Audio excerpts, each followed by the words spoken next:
I recently found this story in my newsfeed about a phonetic alphabet proposed for sperm whale vocalizations, and in this video I'll take a look at the new research this is based on. The topic of animal communication raises fascinating questions about language and what it is, phonetics, meaning, and the possibility of actually communicating with other species. I have no specialist knowledge in this area. I'm just going to be sharing my understanding of and reactions to this research as a phonetician. So apologies in advance for any misinterpretations or errors, which are of course my own.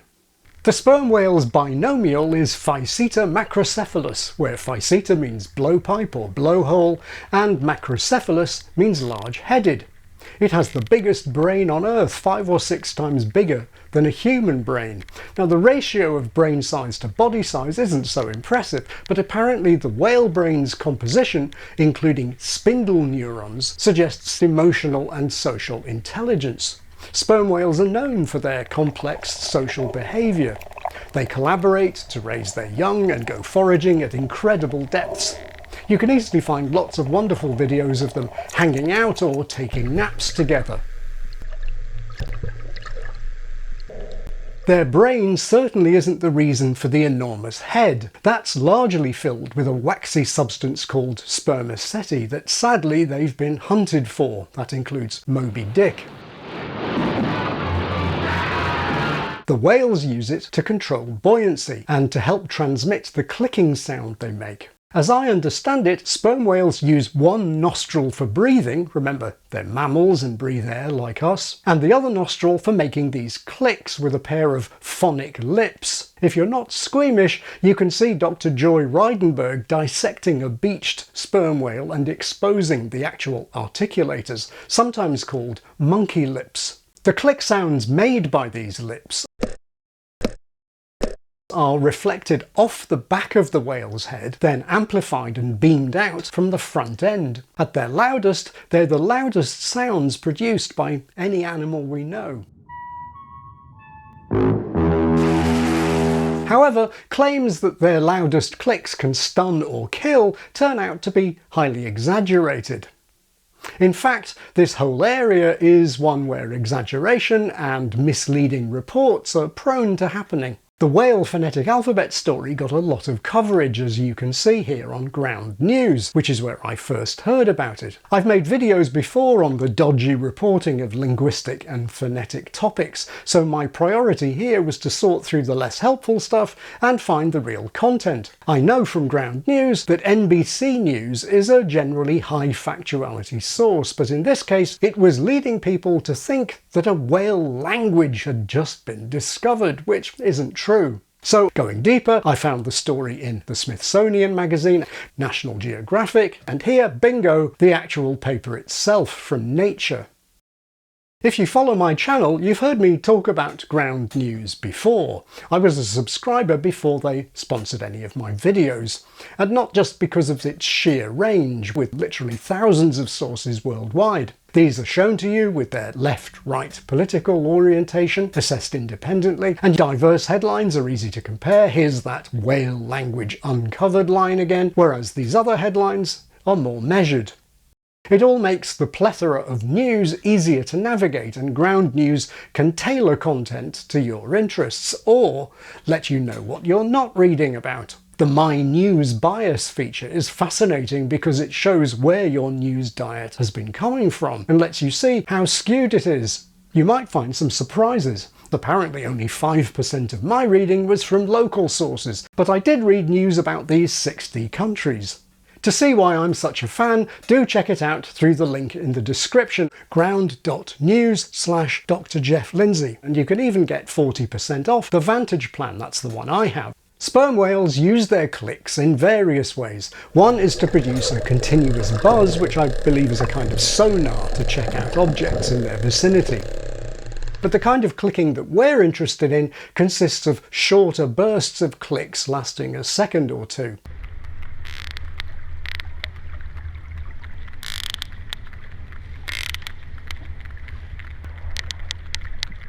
These vary in the number of clicks they contain and the rhythmic pattern they make.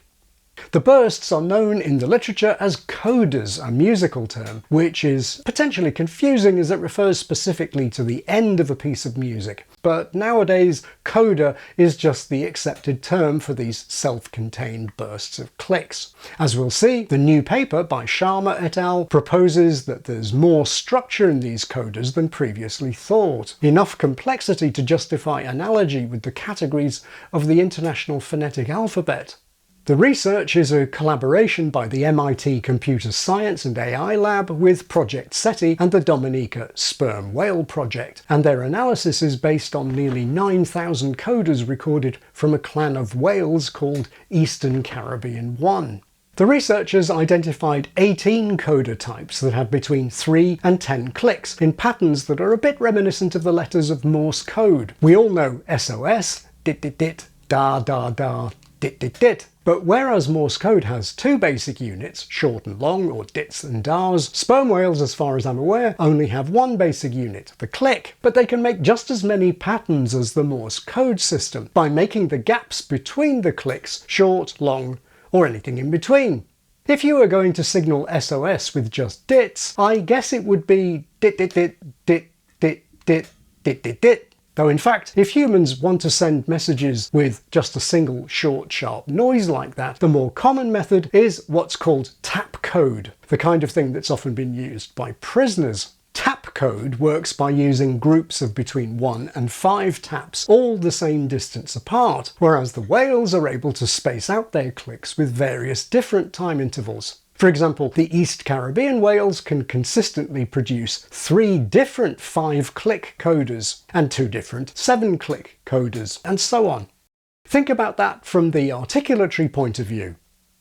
The most similar thing in human articulation that I can think of is probably vocal fry, where the vocal folds act like the whale's phonic lips, producing a series of pops that's slow enough that we can make out the individual pops. Right. Oh my god. But just try controlling your vocal fry to reproduce rhythm patterns like these consistently. So it's pretty impressive how much variation the sperm whales are producing, when apparently the basic sound they produce is just this 1 click. But they can do a lot more with this click timing, multiplying considerably the inventory of codas, and this is the main point of the paper from the MIT Computer Science and AI Lab. The 18 coda rhythms that they list can each be produced at different tempos, or tempi if you prefer, just like you can play a piece of music faster or slower. But tempo isn't chosen randomly. Computer analysis shows that they fall into 5 discrete speeds, ranging from 1/3 of a second to 1 1/4 seconds. You can get some idea of what this means by just looking down there to the right. If you click the cogwheel icon for the settings menu, YouTube currently offers 8 discrete tempos for playing videos, from 1/4 of normal speed to twice normal speed. So for example, we could take our 3 different 5-click codas and hear each one at, say, tempo 1 or tempo 4. If you multiply 18 rhythms by 5 tempos, you've now got dozens of consistently repeated codas, all from an articulation that consists of 1 click. Now, as we find in human phonetics, some combinations are far more common than others, and some of the logically possible combinations don't turn up at all, at least not in this data set. So if we look at our 3 5-click codas, this rhythm doesn't occur at the 2 quickest tempos, and this one doesn't occur at the 2 slowest tempos. Also, these 2 5-click codas are by far the most common out of the 18, accounting between them for over 1/3 of all the sperm whale codas in the database. Above all, this one,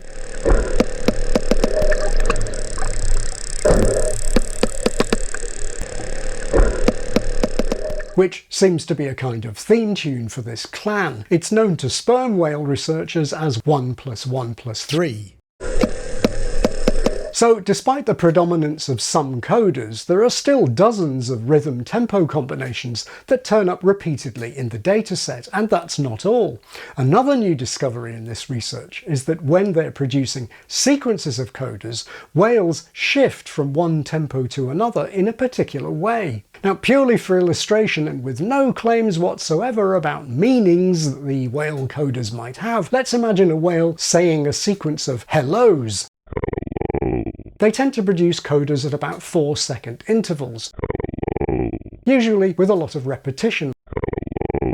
Often another whale will join in. The second whale may choose a different one of the 18 patterns.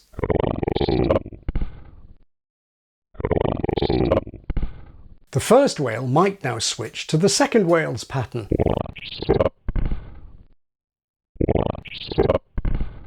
Now so far I've played What's Up, lasting longer than Hello.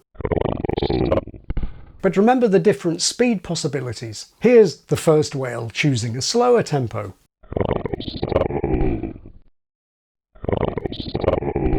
And here's whale 2 choosing a faster tempo. The authors plot this kind of diagram at right angles, and obviously with clicks instead of my letters. And they call it an exchange plot. Now for this video I wanted to show an animated exchange plot, so I was very excited to find this video by computer artist Philip Meyer, who read the same research and decided to generate artificial sperm whale conversations. So we have two whales, one on the left, one on the right. But let's actually bring this guy down a little more. There we go. So now you can kind of hear them separately. This one's the bassier whale. And especially for my viewers, Philip has made this animation of an actual whale exchange from the article. Now, as I said, the whales will often change from one tempo to another during an exchange. And the researchers found that they do this smoothly and they do it in parallel.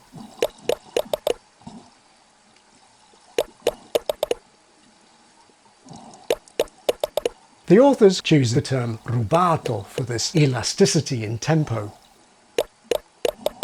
This smoothly undulating rubato reminds me of intonation in human language. Of course, the thing that's changing isn't the same. Human intonation is the rising and falling pitch of the voice superimposed on the words being said. Sperm whale rubato is the slowing down and speeding up of tempo, superimposed on the rhythm patterns the whales are producing.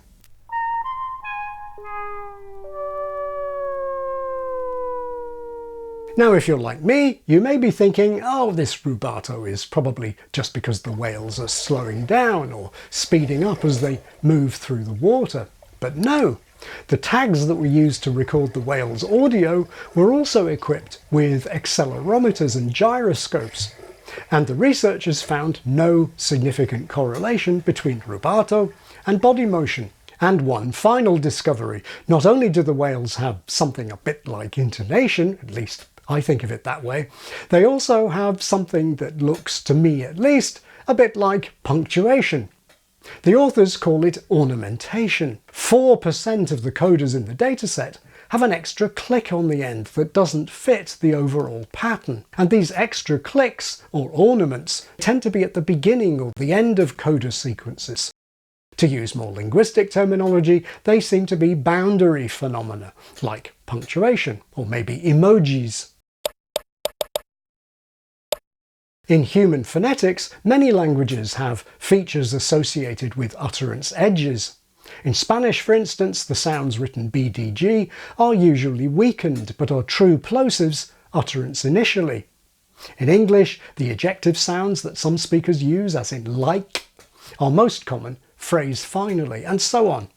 The exchange we looked at before contains one ornament here. Notice that immediately after, the other whale stops, skips a coda, then starts again. According to the researchers, all these variables we've been looking at add up to a sperm whale phonetic alphabet. Like the consonant chart of the Human International Phonetic Alphabet, the proposed chart for sperm whales has two main axes. The IPA has manner of articulation and place of articulation. The SWPA has rhythm type, that's the Morse code-like aspect, and the 5 typical durations or tempos. In each cell of the IPA chart, you can have a voiceless or voiced sound, and in each cell of the SWPA chart, we can choose a coda with or without rubato, and with or without ornamentation. The fundamental thing here is combination or combinatoriality. According to the authors, previous work suggested that sperm whale vocalizations have a maximum information rate of 5 bits per coda, but their combinatorial analysis increases this to 8 bits per coda. Which leads us to the unanswered $64,000 question of what information is being transmitted. In other words, the question of meaning. Remember that the categories of the IPA are ones that are capable in human linguistic terms of changing meaning. For example, changing place of articulation can change map into nap, which have 2 clearly different meanings. Manner of articulation can turn tell into sell, and voicing can turn safe into save. Now those are differences in word meaning. In human language, sounds that are meaningless in themselves combine and recombine in this way to produce a vast vocabulary of words with clearly different meanings. And then there's the completely distinct syntactic level, where words can be combined in entirely different ways, including recursively, to generate an indefinitely large number of sentences. The researchers present this table making analogies between sperm whale vocalizations and different levels of human linguistic structure. They suggest that the whale's rhythm, tempo, rubato and ornamentation are building blocks of sound analogous perhaps to phonemes. These combine to make codas, which they compare to words, a bit like my illustration earlier with hello. And the codas combine into sequences that they compare to sentences. However, we don't as yet have anything like a dictionary of codas with distinct definitions for each one. In fact, codas are often said to signal caller identity. I mentioned before that 1+1+3 clan theme tune, rather than to refer to things in the world. And when codas are put together, we have no idea whether different sequences can have clearly different meanings. The way Harris defeats Trump means something quite different from Trump defeats Harris, or for that matter the way that in some human languages those word orderings would have the opposite meanings. The authors have previously presented a roadmap that they hope will lead to understanding sperm whale communication, but for now that seems very speculative. Of course, it's possible that language isn't the best human analogue for whale vocalizations at all. I've been referring throughout this video to a different human activity. The calls of whales are widely referred to not as words or sentences. I am receiving whale song. Put them on speakers. Human music is a complex combinatorial system where a relatively few notes are combined into bigger and bigger structures, but without language's duality of patterning, the clear difference that language has between word level and sentence level. Music is associated with emotion and social behaviour. And like the whale's coda sequences, music is full of repetition.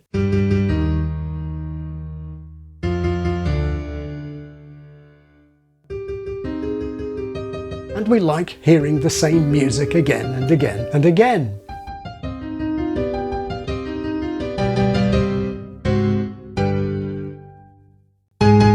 But music's meaning is as hard to put into words as the vocalizations of other species. We don't have dictionaries for music, and we can't put music into Google Translate, but it means something to us for sure. My favourite quote on musical meaning is this one by the great composer Felix Mendelssohn. People usually complain that music is so ambiguous, whereas everyone understands words. For me, it's the exact opposite, whether for whole speeches or individual words. They are so ambiguous, so vague and so easily misunderstood, compared with music, which fills the soul with 1,000 things better than words. The thoughts expressed to me by the music I love are not too indefinite to be put into words, but rather too too definite.